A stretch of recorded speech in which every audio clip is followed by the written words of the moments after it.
All right. So, Jamie, Mm. I got a story for you. Okay.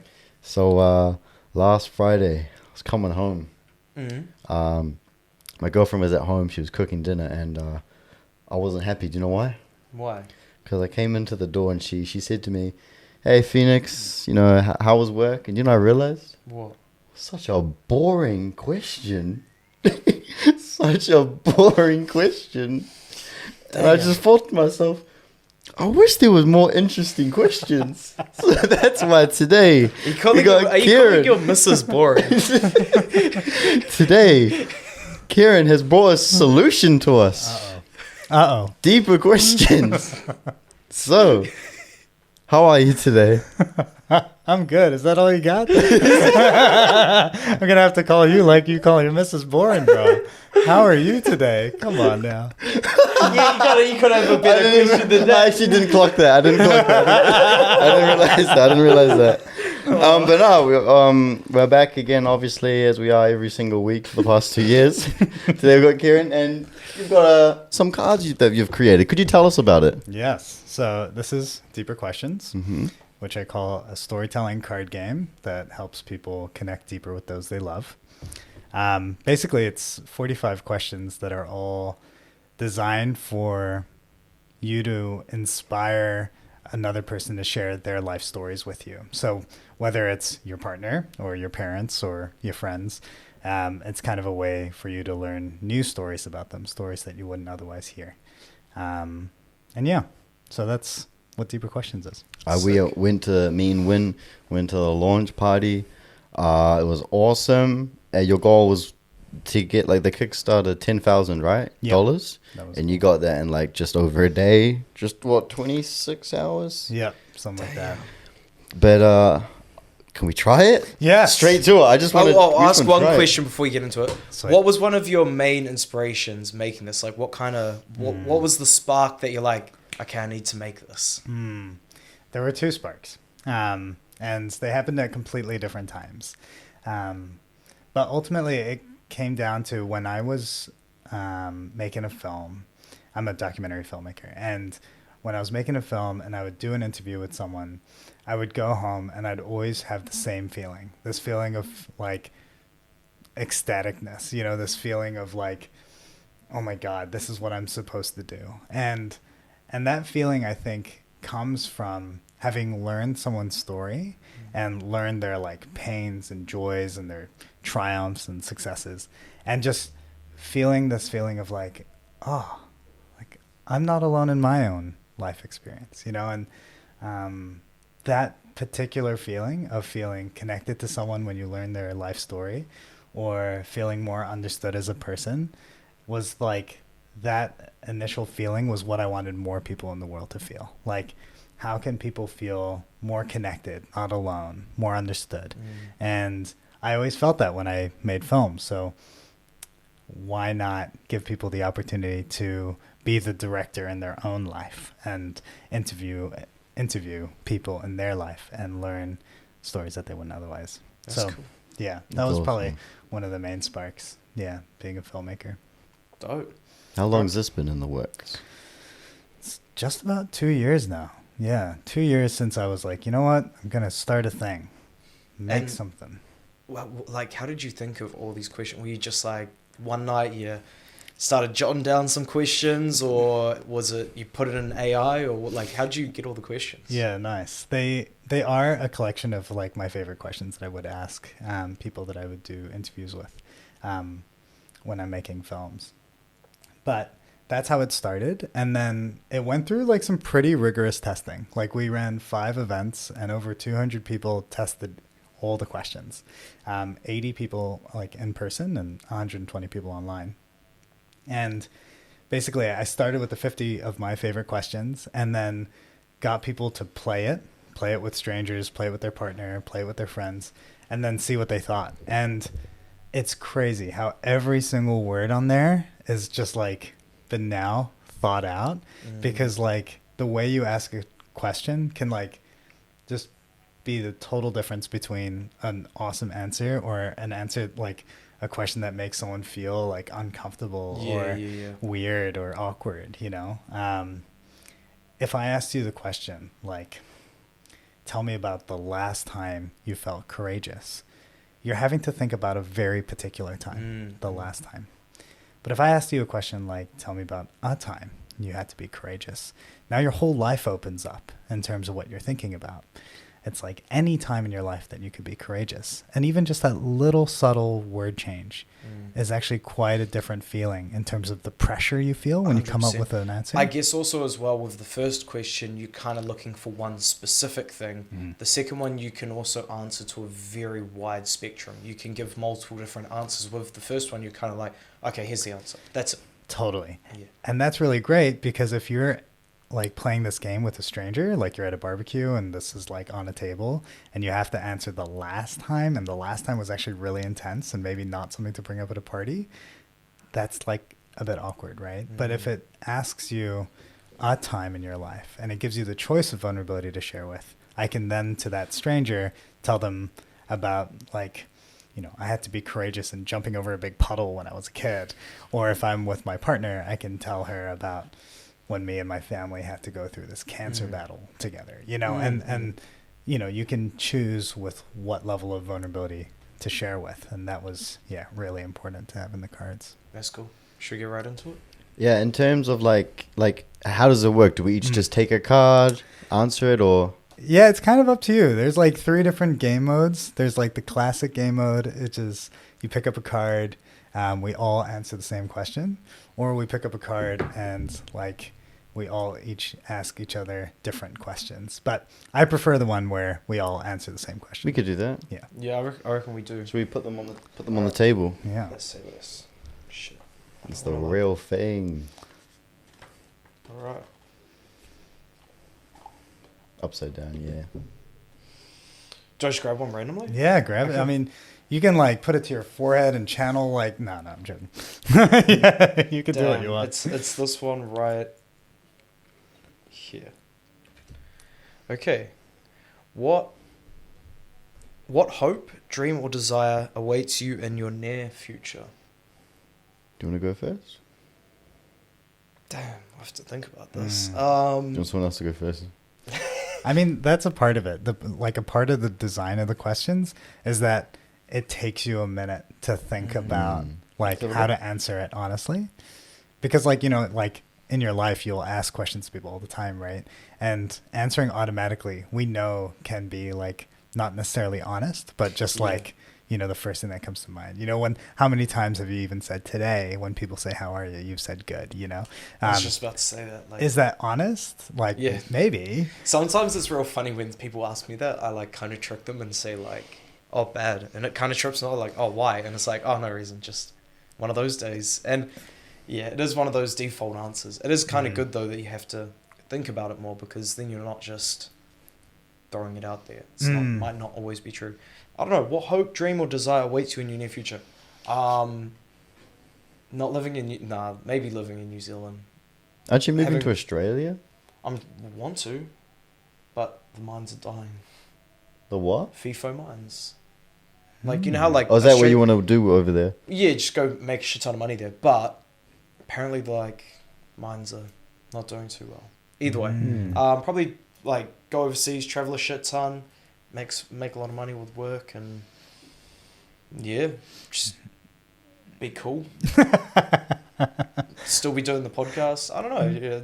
Kind of just go with the flow. I'm not really too picky. Inspire people. I think for me, in the near future, being able to all the content that I do in terms of podcasts, movies, skits, and interviews, to be able to do that as a more of a full-time job, and you know what I mean? Just do it every day, all day. I love my main job, but to do that every day, I think it'll be a dream come true. Turn it into a career opposed to a hobby. Yeah, exactly. I was going to say, what's your main job? I'm a preschool teacher. You're a preschool teacher? Random. Get out of here. So random, I know. I love my job, though, but it would be cool to do content as a main thing. Yeah. Do they know that you do this podcast? Yeah, well, actually, I've appeared on their feed. Oh, get out. Some of the parents at work have come up to me and be like, hey, I saw you on TikTok doing this. And I know for a fact I do nothing bad, so I'm not stressed. Yeah. It's more the fact that like, oh, yeah, you saw me online. Yeah. My manager came up to me and said, I didn't know you had a podcast. I saw you online on TikTok. You just popped up. I was like, oh, damn. That's Salute. They support it, though, which That's is nice. nice. That's cool. It is weird though, eh? It is weird. Parasocial life. What hope, dream, or desire awaits you in your near future? You know what's interesting is that I had like a coaching session with a friend of mine who's been helping me out on the business side of this whole thing. And she got me to do a visualization, like close my eyes and imagine where Deeper Questions is at and where I'm at in a year's time and where I want it to be, basically. And, you know, I might have thought that it was, you know, we've clocked New Zealand, it's in all the stores, it's in all our stores in Australia, and then we're heading to the US, you know. But what came to mind was I'm at home, I'm living with my partner, I'm doing a bit of gardening, I'm enjoying my coffee in the morning. I get to go and maybe facilitate a session and support people to connect deeper and play the game. I'm maybe reading a couple of stories of people who've played the game and how it's impacted them. And there was something about that moment realizing that maybe the dream is less of this wildly large, unattainable thing, but is something that's actually not too far out of my reach. And whilst that's maybe counterintuitive to like where the world online is saying you should do and strive for, there was something really liberating about that. And yeah, so if I were to think about a dream that, or hope that I have in my near future, it's like being able to wake up, drink my coffee, do my gardening, hang out with my partner, do something cool with Deeper Questions, and just, yeah. Have a chill one. Have a chill one. Already living the dream. Yeah, man. To be honest, that's how I feel. Like, I'm super lucky and like blessed to come to work every day and see my mates and do stuff that feels like meaningful and purposeful. Live in this beautiful country. There's so many lovely things to be grateful for, and I genuinely, feel and have felt that I've been like living my dream for sure. A little bit off topic, but I saw you had your 1 year anniversary, so congratulations. Yeah, thank you. So, That's awesome. do you want to pick a cup? Yeah. Oh yeah, nice. Oh, this is great. Get to just play the game. How sweet. Can you describe a moment when you felt like you were exactly where you were meant to be? Oh, that's a cool one. So describe a moment where you felt like you were exactly where you were meant to. I know my answer, but do you want to go first? When I moved to Auckland, one of the main reasons is like I loved Whangarei. It was I wasn't born there, but I've lived there from like 4 all the way to I was like 20. So, 19. But when I was there, I was always just felt like I was too small for the town, for the sense that you know everyone, all the drama spreads. Everyone knows everyone, so you can't meet anyone new. There was very limited career choices. There wasn't really much creative freedom. You can only go to a certain amount of spots, and then you're kind of like, okay, where do we go now? You know, you're very limited. And moving to Auckland, there's just so much more to do. Creative freedom. I never really thought about that. When you're up north, it is really small, isn't it? Well, it gets when you live there for 14 years. It might be all good for like a couple of months when you're up there for the summer. Yeah, it's fun. There's a lot to do, but when you live there 14 years, there's. Did you really see like everybody? Like you saw someone you knew on the street every day? Yeah, pretty much. Like you'd pass someone in the car because Whangarei, I think, has a population like 80,000. Really? Yeah, it's pretty small town. Maybe a bit more, but it's pretty low. For that sense, you knew everyone. And when I came here, I kind of missed having, like, knowing everyone, of course, but better career choices, more of creative freedom. There's more creators to collaborate with. There's just more people in general, and there's more shops. There's more food places. There's more spots to enjoy, more beaches. And it's just, when I was here, I just felt like I meant to be, because then I can actually kind of flourish and make money and be who I'm meant to be, rather than kind of dramatizing over people that I don't really care about. Yeah, nice. Fair enough. Love that.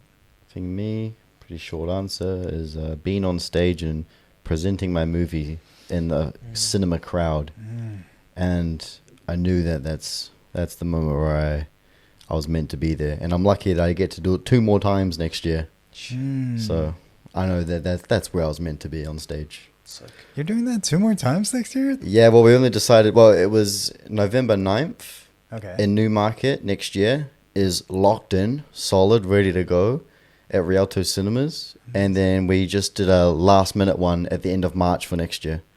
And do you know where the capital is? Yeah, for sure. Yeah, it's not, we're still finalizing it. But November next year is pretty locked in. But that's where I'm meant to be on stage presenting those things, I reckon.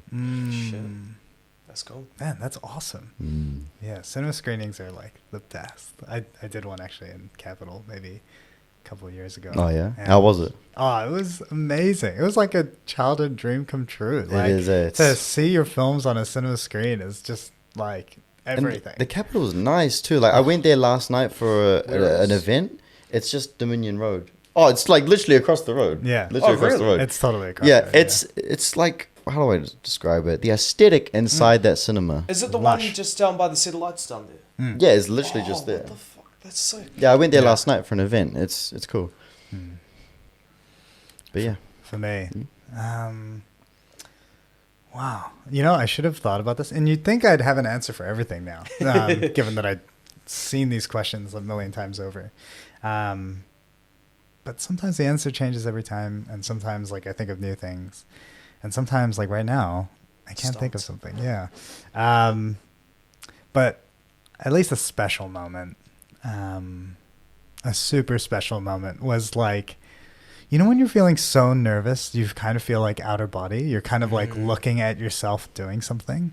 And whilst that's like a scary thing, I also had this feeling of like immense pride when I was launching the product, you know, and sharing the story of Deeper Questions. There was maybe about 120 people there at the launch event. Where was the launch event? It was at the Button Factory. Oh, true. Which That's is cool. Yeah, a new venue just off K Road, opened up by some really rad people, and I remember sharing the like kind of longish version of the story, which felt like more nerve-wracking because I think if I was going to give like a 30-second spiel, it would have been fine, but like I decided to give like a full solid like 5 to 8 minutes. The turnout was crazy. Oh, it was so good. But it was in that moment I definitely felt the sense of like, oh my God, I imagined this 2 years ago. And yep, this is exactly where I'm supposed to be. Sick. Beautiful. Did you want to pick one? Sure. Ooh. Should I do it random or should I like choose Just between? Random, I reckon. Okay. Whoa. Oh, this is nice. Can you tell me about a place you've recently felt a sense of peace? Partown North, it's where I lived for like 14 years. It's a beach up north in Whangarei. Yeah, I always feel at peace there just because it's just home. Reminds me of where I grew up and it's like the beach. How could you not be calm at the beach, right? Cameraman Nick's arms. No. No. What was the question again? It was where did you last? Peace. Yeah. Oh, that is a good one. You said Partal. It's a good one. Where did I feel at peace?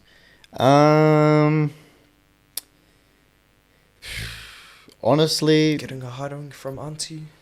I would say I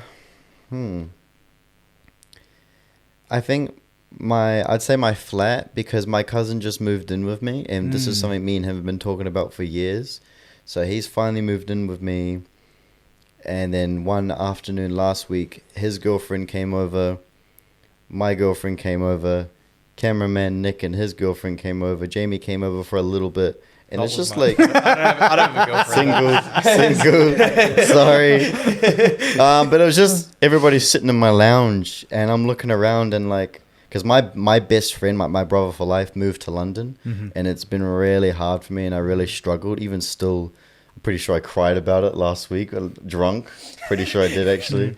But it's been quite rough. So to have that supportive group of people just in my lounge, we're all smiling and laughing. I'm just like, yeah, I'm at peace. This is nice. This is nice. Nice. That'll be my answer. Yeah. Love that. That's awesome. Your beach one inspired me. Was in Ohope like 3 weeks ago. What's it called? Ohope, which is like just south of Whakatane, I think. Okay. or just north of Whakatane. Someone's gonna call me out on Around, that. Yeah, around Whakatane yeah, areas. it's close to that. And yeah, I was there with my partner's sister and dad, and yeah, we were just there for 2 nights, and the place was like right on the beach. You could just like see the beach from the deck, and there was a jacuzzi there, and we just sat in the Yeah. Oh, let's jacuzzi go. and looked That's at the tough. beach, and it was just like so ridiculous. Like I remember showing up there, or yeah, rocking up there, and just being totally blown away by how close we were. And you know, it was like 3 weeks ago, so it wasn't like going to be warm in the ocean, but it was just like you had to, you know, you Was just it like good weather at least? yeah, it was. Oh, It that's was, sick. which was good. So yeah, went in the ocean at least a couple times, even though we were just there the 2 nights. Oh, that's nice. Shit. That was great. I love like just the beach. I don't know if it's weather because I grew up next to it, but anytime I go around the beach, it's just like so. I don't know. I feel like I could stay there for years and just like, yeah, just stay there and not do anything. No one would care or bother you, especially our Patau because you're so far away from civilization. You're like 30, 40 minutes away, so it's like. you're at Patau peace. used to be a lot better, I'd say. It's too busy now. To be fair, it's only busy during the summer, I will say. During the winter when I go up, it's pretty quiet. When I was a kid, I'm sure the houses have doubled, right? Oh yeah, no, 100%. Like the village is like pretty much fully doubled now within the span of 10 years. But I reckon it'll be pretty close to it. Gets like a shop and a gas station soon. I don't want that. I mean, I wouldn't mind a shop. That'd be kind of 24/7, you reckon? Like a nah. gas station? I reckon it'll just be like a dairy that like opens Like up. you know how the one that is at Patau South opens on the holidays? Would you say this one opens? Oh, Yeah. this is a bit off topic. It's a bit off topic. I reckon it would. Do you want to pick a card? Yeah, I'll pick a hand. But Randy, yeah. All right. Can you tell me about a time something brought your family or friends closer together? Yeah, I got a good one. No, I really don't. You go Yeah. first. You go first. It's become a tradition between. I've got like a group chat with probably like the 5 people who I see most often, give or take a few. But yeah, it's just like 5 guys chat basically. And every year we've gone to a place in Central Otago for like 4 or 5 days, and we've just like made it this ritual. And I think we've done it now 3 years in a row. And there's like absolutely nothing where we go. You know, the town we go to, Cambrian, there's like maybe 20 houses there, like 40 people max who live in the town. Nowhere. And it's cold as we usually go in the winter for whatever reason. And we just spend most of our time just trying to stay warm, build a fire. And I think because we do that as a group and like kind of have nothing to do other than being in each other's company and like eat food and, you know, try Live and stay together for a warm. bit. It just like becomes this like real strong bonding time. And it's amazing. We always, I think, just come away feeling like, fuck, that was great. So Sick. yeah, that's probably something that brings us closer together. That's a cool tradition. I fuck with it. Mm. For me, Crate Day. Yeah, Crate Day Boom. brings all my, Boom. I wouldn't say family, but friends together. Yeah. Nice. Last year, fuck, a lot of us got real just fucked up drunk. Mm. I'm pretty sure there's about roughly 40 litres of beer in a single crate. So, I could be wrong. I could be very wrong with that, but I'm pretty sure a normal bottle has 3 litres. There's 12, so That's Dude, outrageous. it's 39 or something like that. Either way, yeah, Crate Day is always a good tradition. Me and the boys, first week of December. This year it's going to be up at my batch, so Nice. just going to all take a crate, go on the beach, just get on the piss, be a good time. Nice. I don't know. I'm kind of struggling with this one. Mm. My family is very close, but very spread it apart. Mm. Like we still commute. Like I saw my mum on the weekend. Besides that, must have been a good few weeks since I last saw her. I don't know. That's kind of tough. And all my friends too. We're all got our own lives, and I catch up with them as much as I can. So it's a good question, but it's a really tricky one. There's a couple of hints underneath the question. What do the hints say? Oh, that's handy. Oh, never mind. Hold on. I got an answer. wait, sorry. yeah, wait, Sorry about that. No, what's it say? What's it say? Let's rewind that. All right. Alrighty. No, I still got nothing. I still got nothing. Wait. Could be a celebration. I like that you've got these hints What down about here. like A celebration, Christmas a or challenging New Year's? time, Yeah, a special birthday. tradition, a meaningful conversation. Maybe a meaningful conversation. I speak to my family all the time on the phone. My nana, my mum on FaceTime every night, my cousins. Yo. I'm getting together with a bit of my family in a few weeks to watch a movie I made. So I think Yo. phone calls are so important to me. FaceTime, all that stuff, super, super important to me because my family's so spread apart. So I think I'd say those calls with family is what really brings us closer together, telling us about what's been going on in our lives. That's I good. think, yeah. Should we do one more? Oh wait. Yeah, I think we got time for one more. Yeah, let's do it. Top one. Can you tell me about a time that gave you hope for the world or restored your faith in humanity? No. That's a tough one. Ooh. Wait, could you go first and maybe we could get a good idea with your answer? Yeah, well, hit me with the hints. What? Could be witnessing an act of kindness, meeting a new person, hearing a story, seeing something amazing. Mine's kind of abstract, I think. And it's related to the questions, which is helpful. But I think it was on the weekend, and I remember, as human beings, we do this thing, right, where we make snap judgments. And, for better or for worse, I think obviously for protection. But in some cases, it can be, like, unhelpful, right? Like, you make a snap judgment about someone, and then you get to know them, and your perspective or judgment of them was completely wrong. And sometimes that kind of feels embarrassing because you're like, why did I have this like narrow view of a person? Whether it's because they wear that hat, they must not be a funny, confident person, or it could be something really banal, or it could be something really profound.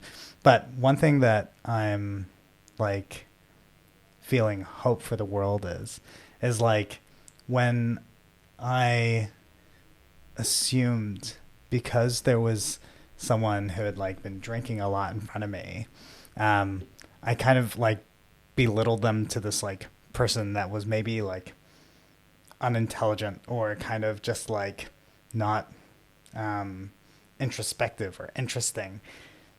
Like they shared really honestly and openly about like what was going on for them, and it really just like opened my eyes and made me kind of realize that like that snap judgment stuff is just like totally unhelpful. And it really like helped me realize that people's lives are complex and we never know someone's like life story. And so whilst it's not a direct answer to that question, it was a nice kind of moment that helped me realize that like the world is maybe more beautiful than I was leading it on to be. That's beautiful. The only thing I can think of for this one is a really like funny one, but it's not actually like a serious. Did you see, Jack Doherty, the Kick streamer? The one that crashed the Lambo. Yeah, when he got banned off Kick, that restored my faith in humanity right there. Hang on, so someone getting banned on a website. Because he has been... These two answers are crazy. These are like... Well, that's like the only thing I can think of. The only other things I can think of that are going on in like... Jack is pissed right now. He's like, these people in New Zealand. Bro, well, that's the only thing I can think of. Like, unfortunately, the way that it is at the moment, like what I've been seeing and reading a lot of is like the war in Israel and Gaza. So that's kind of like... I've got a lot of... I wouldn't say family, but friends who are related or somehow have influence or are influenced by the war. So hearing and seeing a lot about that stuff, that's kind of what I'm thinking about. I'm like, there's nothing really good about that. So someone getting banned off Kick. Oh, fair. He's a bit of a dickhead, so he kind of deserves it, but... Look, justice, I'm all about it.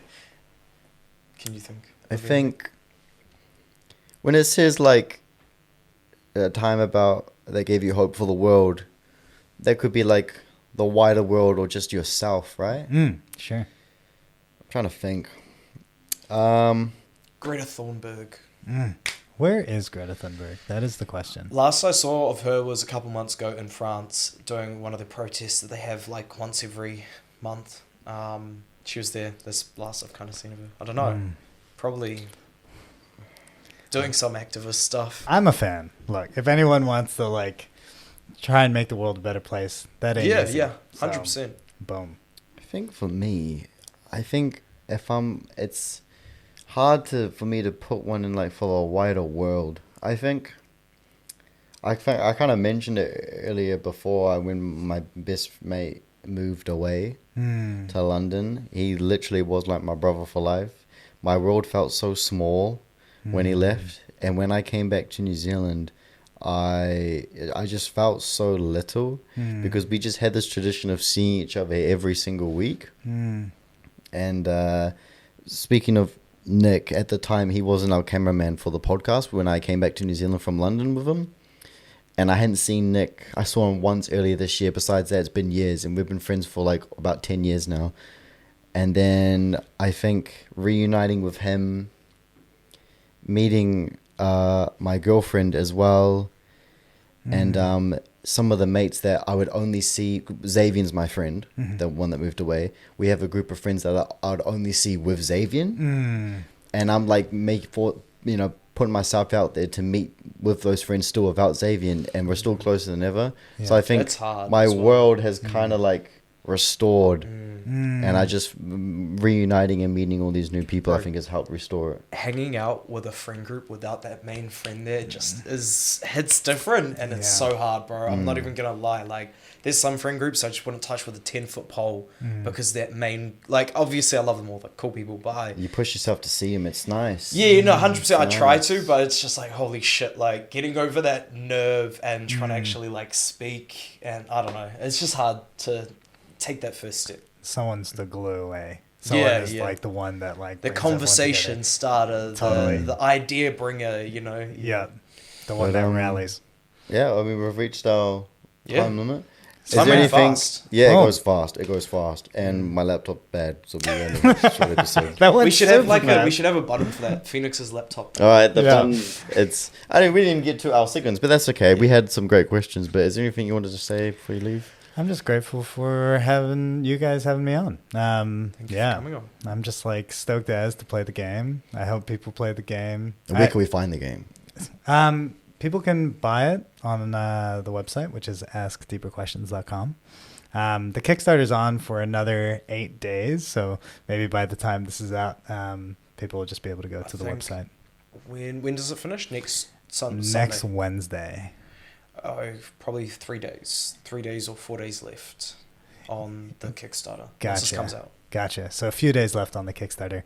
Otherwise, you could still pre-order it, and then it'll arrive the first week of December. Let's go.